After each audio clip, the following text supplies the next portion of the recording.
network problem थिला RFID clock data line में problem थिला तो एतरे लागी थिला HDR एतरे मु चेंज कली WDR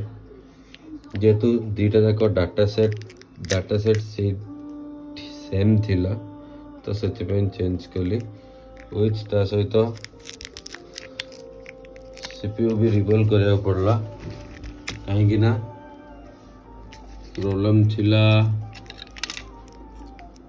RFID क्लॉक आउ डाटा लाइन इश्यू तो CPU रिवॉल्व करिकी CPU भितर